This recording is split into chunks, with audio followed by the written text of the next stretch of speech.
जय हो। श्री जनक नंदनी मात की जय हो। ओम स्वस्ति श्री गणेशाय नमः। ओम स्वस्ति श्री सीतारामभ्यां नमः। ओम स्वस्ति श्री हनुमतये नमः। ओम स्वस्ति श्री मातृपितृचरणकमलेभ्यो नमः। ओम स्वस्ति श्री गुरुदेवचरणकमलेभ्यो नमः। लंबोदरं परम सुंदरमेकदन्तं रक्तांबरं त्रिनयनं परमं पवित्रम् उद्यदिवाकर करोज्ज्वलकायकान्तं विघ्नेश्वरं सकलविघ्नहरं नमामि। नारायणं नमस्कृत्य नरं चैव नरोत्तमं देवीं सरस्वतीं व्यासं ततो जयमुदीरयेत्। मनोजवं मारुततुल्यवेगं जितेन्द्रियं बुद्धिमतां वरिष्ठं वातात्मजं वानरयूथमुख्यं श्रीरामदूतं शरणं प्रपद्ये। ध्यानमूलं गुरुमूर्ति पूजामूलं गुरुपदं मन्त्रमूलं गुरुवाक्यं मोक्षमूलं गुरुकृपा। सिया राम माय सब जग जानी करहु प्रणाम जोरि जोग पानी। हरे राम राम राम हरे हरे हरे कृष्ण कृष्ण कृष्ण हरे हरे। आई हनुमंत विराजी मैं कथा कहूँ मति अनुसार। प्रेम सहित आसन धर्यो विराजो पवन कुमार। परम परात्पर अखिलेश्वर अकारण करुणा वरुणालय श्री राघवेंद्र सरकार जी के चरणों में मेरा प्रणाम। करुणामयी ममतामयी जनक नंदिनी श्री किशोरी जी के चरणों में मेरा प्रणाम। श्री राम जी की ही वांग्मय प्रतिमूर्ति इस श्री रामचरितमानस जी के चरणों में मेरा प्रणाम। कलियुग के कलिकाल के प्रत्यक्ष पूर्ण देव श्री राम कथा रसिक श्री हनुमान जी महाराज के चरणों में मेरा प्रणाम। परम वंदनीय प्रातः स्मरणीय श्रद्धे कवि कुलभूषण श्री गोस्वामी तुलसीदास जी महाराज के चरणों में मेरा प्रणाम।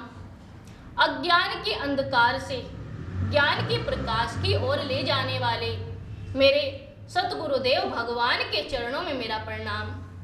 जहाँ जहाँ तक इस बालिका की आवाज पहुँच रही हो उन सब जड़ चेतन के हृदय में विराजमान मेरे प्रभु राघवेंद्र सरकार जी के चरणों में मेरा प्रणाम। आसपास के क्षेत्र एवं गांव से पधारे हुए बड़े बूढ़े बुजुर्ग पिता एवं दादा के समान वात्सल्य की प्रतिमूर्ति एवं मातृशक्ति एवं समस्त भक्तगण इन समस्त भक्तों को मेरा प्यार भरा जय श्री राम। आइए आज की मंगलमय पावन पुनीत कथा में प्रवेश करें। गोस्वामी तुलसीदास जी महाराज हम सभी को लेकर चल रहे हैं प्रयाग की भूमि में।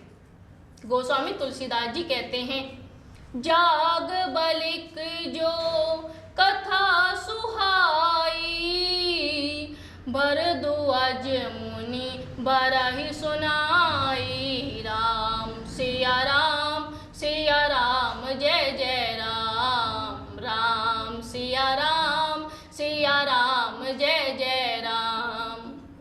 गोस्वामी तुलसीदास जी कहते हैं कि मैं आपको वह कथा श्रवण कराने जा रहा हूँ जो श्री याज्ञवल्क्य जी ने श्री भरद्वाज मुनि को श्रवण कराई थी, जो कथा सज्जनों को सुख और भक्तों को आनंद देने वाली है। मैं उसी सुख देने वाली कथा को आपको श्रवण कराने जा रहा हूँ। कहु कथा सोई सुखद सुहाई, सादर सुनाहु सुजन मन लाई। राम सिया राम जय जय राम, राम सिया राम जय जय राम। आप आदर पूर्वक मन लगाकर कथा को श्रवण कीजिए। और यह कथा सुनाई कहाँ जा रही है? यह कथा तीर्थराज प्रयाग में सुनाई जा रही है।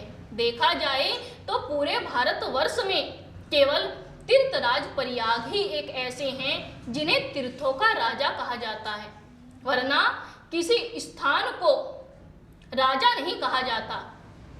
गोस्वामी तुलसीदास जी विचार करते हैं कि हम सब प्रयागराज की प्रजा हैं और प्रजा को चाहिए कि वो राजा की अनुमति लेकर ही कार्य करें।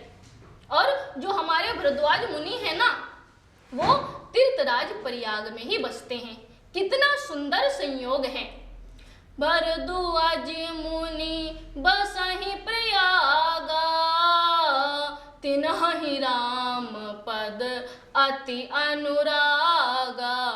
तापस समदम दया निधाना, परमारथ पथ परम सुजाना। माघ मकर गत रवि जब होई, तीरथ पति हिया वह सब कोई। देव दनुज किन नर नर श्रेणी, सादर माजी सकल त्रिवेणी। भरद्वाजिया श्रम अति पावन, परम रम्य मुनि बर मन भावन। राम सिया राम जय जय राम, राम सिया राम जय जय राम। तीर्थराज प्रयाग, जिसमें 3 नदियों का संगम है। भक्ति की गंगा जहाँ पर है, कर्म की यमुना जहाँ पर है और ज्ञान की सरस्वती जहाँ पर है।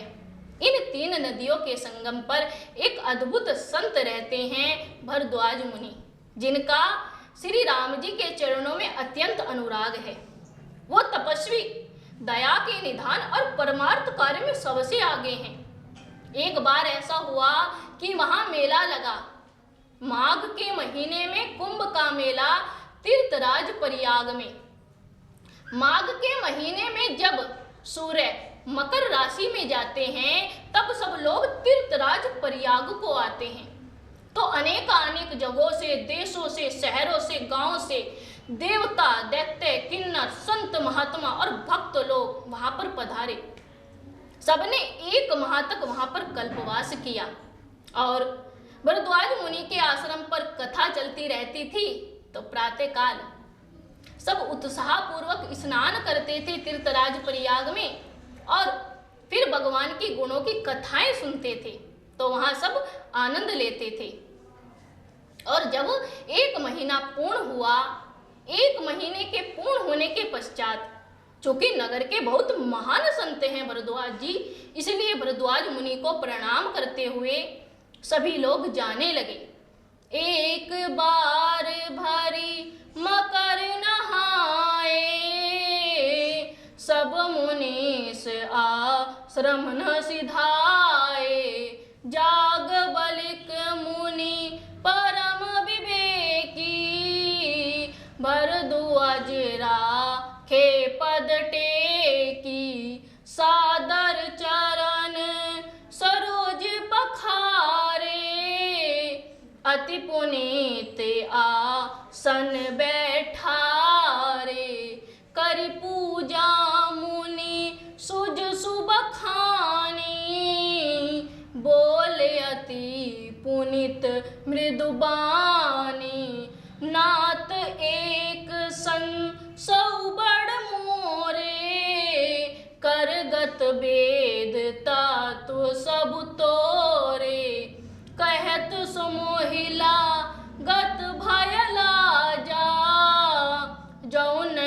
काहू बड़ होइया काजा राम सिया राम जय जय राम राम सिया राम जय जय राम।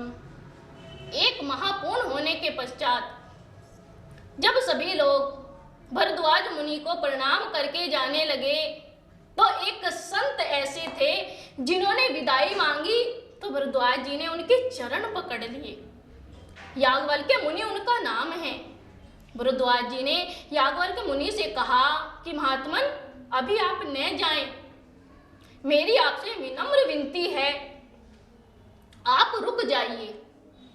याज्ञवल्क्य जी ने कहा ठीक है। भरद्वाज जी ने उन्हें बड़े भाव से आसन दिया, आदर पूर्वक उनके चरण कमलों को धोया, पूजा करके उनके सुयश का वर्णन किया और चरणों में प्रणाम करके भरद्वाज जी बैठे और मधुर वाणी से बोले, नाथ एक संशय बड़ मोरे। हे नाथ, मेरे मन में एक बहुत बड़ा संदेह है और संदेह को कहते हुए मुझे भय और लाज दोनों आती है। भय इसलिए कि कहीं आप यह न समझ ले कि मैं आपकी परीक्षा ले रहा हूँ, और लाज इसलिए भी कि इतनी आयु हो गई, ज्ञान नहीं हुआ, और यदि नहीं कहता तो अज्ञानी बना रहता। और महाराज, मैंने आप जैसे संतों से सुना है, संत कहयसि नीति प्रभु श्रुति पुराण मुनि गाँव, होय न विमल विवेक और गुरसन किए दुराव। महाराज, मैंने आप जैसे संतों से सुना है, संत कहयसि नीति प्रभु, वेदों में, पुराणों में, शास्त्रों में हर जगह यही वर्णन आता है कि जब गुरु के समक्ष शिष्य कुछ छिपाने लगता है तो उसके भीतर सच्चा ज्ञान नहीं हो पाता। और महाराज, को देखकर ऐसा लग रहा है कि यदि मैंने आज आपसे भी छिपा लिया तो मुझे शायद इसका समाधान कभी नहीं मिल पाएगा। भक्तों, एक बात हमेशा ध्यान रखना, जब आप गुरुदेव के समक्ष बैठे, साधु के समक्ष बैठे, संत के समक्ष बैठे, तो उनसे कुछ छिपाए नहीं और पड़ोसी से कुछ ज़्यादा बताए नहीं। इस पर मुझे एक बहुत सुंदर दृष्टांत याद आ रहा है। बाल ब्रह्मचारी परम ज्ञानी आवेशावतार श्री परशुराम जी महाराज ने अपने मन में यह संकल्प ले लिया कि मैं केवल ब्राह्मणों को ही शिक्षा प्रदान करूंगा। ब्रह्म ज्ञान की और शास्त्र की शिक्षा मैं केवल ब्राह्मणों को ही प्रदान करूंगा, ब्राह्मण के अलावा मैं शिक्षा किसी को भी प्रदान नहीं करूंगा। उस समय क्षत्रियों का आतंक बहुत बढ़ गया तो परशुराम जी महाराज ने 21 बार इस पृथ्वी को क्षत्रियों से विहीन कर दिया। उस समय पर परशुराम जी जैसा न तो कोई शास्त्र में निपुण था और न ही शस्त्र में निपुण था। तो कर्ण ने अपने मन में यह विचार किया कि अगर मुझे परशुराम जी महाराज से शास्त्र की और शस्त्र की शिक्षा मिल जाए तो कितना अच्छा हो जाए। तो कर्ण एक ब्राह्मण बालक बनकर परशुराम जी के आश्रम पर गए और कहा, हे गुरुदेव, मैं एक ब्राह्मण बालक हूँ, अतः आप मुझे अपना शिष्य जानकर शास्त्र की और शस्त्र की विद्या प्रदान करने की कृपा करें। परशुराम जी महाराज ने बिना किसी भेदभाव के कर्ण को सारी विद्याएं प्रदान की। अग्न्यास्त्र, ब्रह्मशास्त्र आदि शिक्षाएं बिना किसी भेदभाव के कर्ण को प्रदान कर दी। एक बार क्या हुआ, परशुराम जी महाराज विश्राम कर रहे थे तो उस समय पर आश्रमों में सेवाएं होती थी, जैसे गौ सेवा, गुरु चरणों की सेवा। आज के समय में भी ये सेवाएं होती हैं और ये सब सेवाएं हमें बड़े भाव और बड़ी निष्ठा से करनी चाहिए। कर्ण ने देखा कि गुरुदेव विश्राम कर रहे हैं तो कर्ण आकर गुरुदेव के चरणों की सेवा करने लगे। उसी समय क्या हुआ, एक कीड़ा आया और उसने कर्ण की जंघा पर प्रहार कर दिया, कर्ण की जंघा पर काट लिया। और जैसे ही उस कीड़े ने कर्ण की जंघा पर काटा, कर्ण की जंघा से रुधिर की धार बहने लगी। अब कर्ण ने विचार किया कि अगर मैं गुरुदेव के चरणों की सेवा बीच में ही छोड़ता हूँ तो गुरुदेव कुपित हो जाएंगे और उनकी निद्रा भंग हो जाएगी। तो कर्ण गुरुदेव के चरणों की सेवा करते रहे।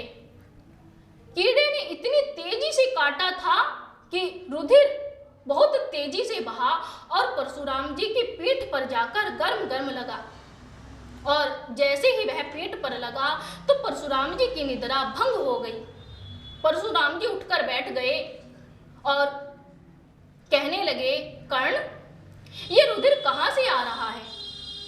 कर्ण ने कहा, हे गुरुदेव, ये रुधिर मेरी जंघा से निकल रहा है। मेरी जंघा पर एक कीड़े ने प्रहार कर दिया है, एक कीड़े ने काट लिया है, उसी से यह रुधिर आ रहा है। कर्ण ने कहा कि गुरुदेव, ज्यादा कोई बड़ी बात नहीं है। परशुराम जी ने कहा कि तुम्हारी जंघा से इतना रुधिर बह रहा है और तुम कह रहे हो ज्यादा कोई बड़ी बात नहीं है।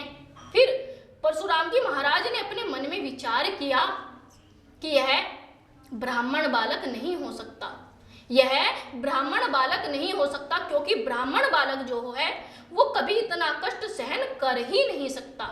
यह ब्राह्मण बालक नहीं है, यह क्षत्रिय बालक है।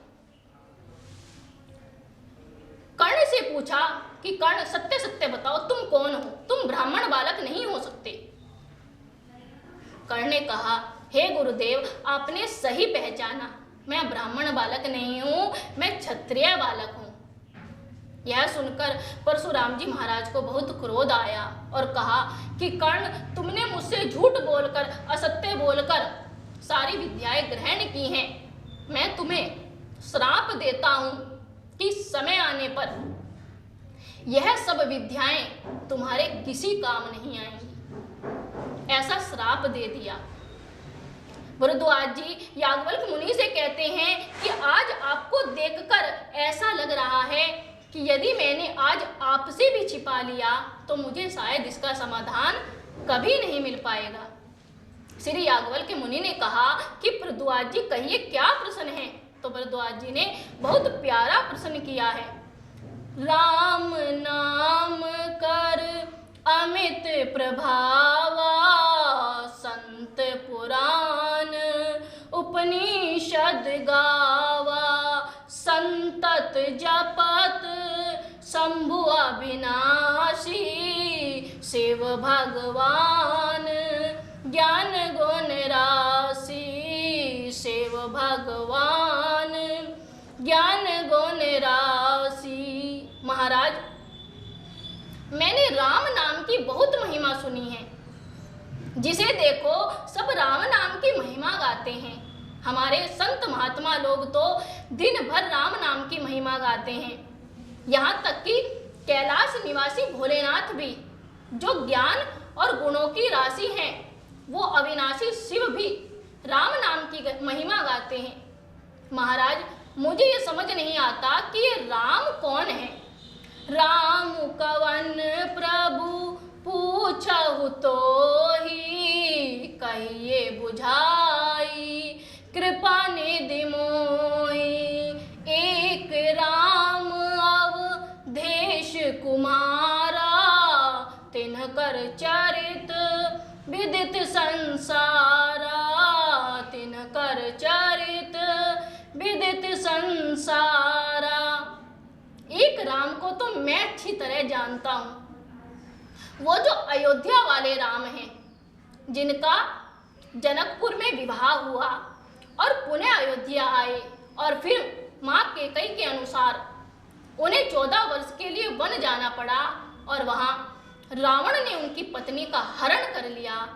तो क्रोध में आकर रावण को मार डाला। तो उन राम के बारे में तो मैंने पढ़ा है, लेकिन अब मुझे जानना यह है कि भगवान भोलेनाथ जिनका सतत जप करते हैं, ये वही राम है या कोई और राम है? अगर ये वही राम है तो भगवान भोलेनाथ तो सृष्टि के आरंभ से राम नाम जपते हैं और इनका जन्म तो त्रेता युग में हुआ है। तो महाराज मुझे ये समझ नहीं आता कि ये राम कौन है। तो याज्ञवल्क्य मुनि मुस्कुराए। मुस्कुराए क्यों? क्योंकि याज्ञवल्क्य मुनि जानते हैं ये तो परम ज्ञानी हैं, फिर भी नासमझ की तरह पूछ रहे हैं। याज्ञवल्क्य बोले मुस्काई, तुम्हि विदित रघुपति प्रभुताई। राम भगत तुम मन क्रम बानी, चतुराई तुम्हारी मैं जानी। राम सिया राम, राम सिया राम, सिया राम जय जय राम। राम सिया राम, सिया राम जय जय राम। जिन्होंने अपने जीवन में सैकड़ों माघ स्नान किए हों, जिनका जीवन व्यतीत हो गया हो त्रिवेणी संगम में, क्या उनको इतना भी नहीं पता कि राम कौन है? क्या वो राम के बारे में नहीं जानते? इसलिए कहते हैं कि राम भगत तुम मन क्रम बानी। मन क्रम वचन से आप श्री राम जी के परम भक्त हैं भरद्वाज मुनि। मैं आपकी चतुराई को अच्छी तरह समझ गया हूँ। आप मुझसे श्री राम जी के रहस्यमय गुणों को सुनना चाहते हैं। आप मुझसे श्री राम कथा को सुनना चाहते हैं। और जहाँ कथा की बात आई, भरद्वाज मुनि की आंखों में भाव के आंसू आ गए और कहा, हाँ महाराज, आपने सही पहचाना। बहुत खुश हुए याज्ञवल्क्य मुनि और कहा कि मैं आपको कथा अवश्य श्रवण कराऊंगा। आप अपना मन प्रभु चरणों में लगाइए, क्योंकि बिना चरणों में मन लगाए हमारे भीतर कथा नहीं बैठती। तात सुनहु सादर मनुलाई, कहौ राम कई कथा सुहाई। महामोह महिषेषु विशाला, राम कथा कालिका कराला। श्री याज्ञवल्क्य जी भरद्वाज जी से कहते हैं कि आप आदर पूर्वक कथा को श्रवण कीजिए, क्योंकि यह कथा इस कलयुग में माता काली के समान है। जिस प्रकार माता काली ने महिषासुर रूपी राक्षस का उद्धार किया, उसको मारा, उसी प्रकार यह जो श्री राम कथा है ना, हमारे अंदर जो मोह रूपी अंधकार है, अज्ञान रूपी महिषासुर है, उसका विनाश कर देती है। और यह राम कथा है कैसी, इसको श्रवण कौन करता है? तो गोस्वामी तुलसीदास जी लिखते हैं, राम कथा शशि किरण समाना, संत चकोर करहि जेहि पाना। ऐसे ही संशय कीन भवानी, महादेव तब कहा बखानी। राम सिया राम, सिया राम जय जय राम। राम सिया राम, सिया राम जय जय राम। जो यह श्री राम कथा है ना, वो चंद्रमा की किरणों के समान है, जो हर समय शीतलता प्रदान करती है। जैसे चकोर रूपी पंछी चंद्रमा के बिना नहीं रह सकता, चंद्रमा से ही चकोर का जीवन है। चकोर कभी नहीं चाहता कि रात्रि ना आए। ऐसे ही जो संत रूपी चकोर होते हैं ना, वे यह कभी नहीं चाहते कि हमें श्री राम कथा श्रवण करने को न मिले।